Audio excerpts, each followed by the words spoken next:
Assalamu alaikum. In this video we are going to revise page number 170 and 173. Question here is find the area and perimeter of each figure. There are two figures, squares and rectangles. And as you can see, figure B and E are the squares and rest of the figures are rectangles. There is one element in squares, that is the length. 8 meter, 8 meter, all four sides have same length, and 14 meter, 14 meter, all four sides have same length. But in rectangle there is a longer side and there is a shorter side. We call the longer side as length and the shorter side as breadth. So you know the formulas. Area, you have to find area for each figure and perimeter for each figure. The formula for area of square is you will multiply length with length, and perimeter of area of rectangle is you will multiply that. This is area. So area of rectangle is that you will multiply longer side with the shorter side, length multiply by breadth. You will multiply 16 with 4, longer side with shorter side. Now moving to the perimeter, as you can see, perimeter of square, you have to move along all four sides. Perimeter is to move around the figure, boundary of the figure. By you can do this by adding all the sides of any figure. Here square, you will multiply length with 4 because there are 4 sides, and perimeter of rectangle is length plus breadth, then again length and then breadth. We will add all 4 sides because for perimeter is to move along the boundary, 2 lengths and 2 breadths, so we will add all 4. And area is the space covered by a figure. Area is this space covered by a figure. So we multiply the perpendicular sides, length multiply by breadth, length multiply by breadth. Here the same lengths are going to be multiplied. So this is very simple. Length and breadth are given and you have to find area and perimeter respectively. By putting the values of length and breadth in these formulas, you can find the area and perimeter.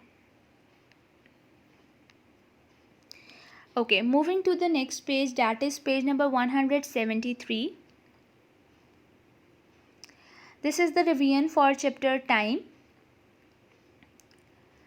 Find the duration of the following parts. You have to find the duration in the first part from 9:10 to 15:30. As we already know that duration is ending time minus starting time, and this is how you write duration: dash hours dash minutes.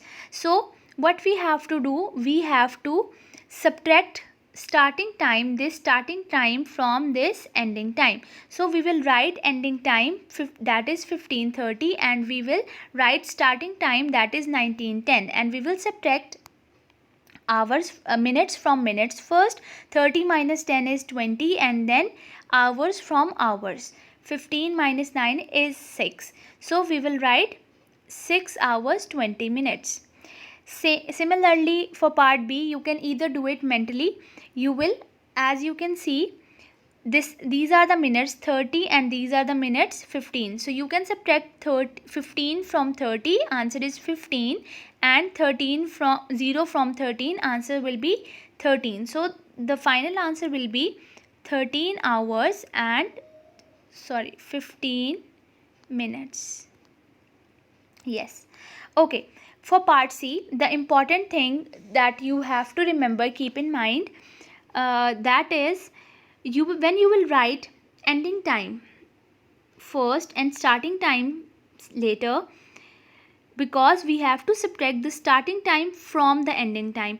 As you can see here, these are 25 minutes and these are 40 minutes. 25 minutes are smaller than 40 minutes. So what you are going to do now, you will go to the hour side and borrow 1 hour for the minutes. You will go here, you will borrow 1 hour, it will become 18 by subtracting 1, and here it will become by adding 60. 60 plus 25, 70, then 80, and plus 5 is 85. You will write 85 here. Now consider 85. 5 minus 0 is 5 and 8 minus 4 is 4. Then 18 minus 12, 13, 14, 15, 16, 17, 18, 6. So the answer is 6 hours 45 minutes. So you will do the rest of the parts like this.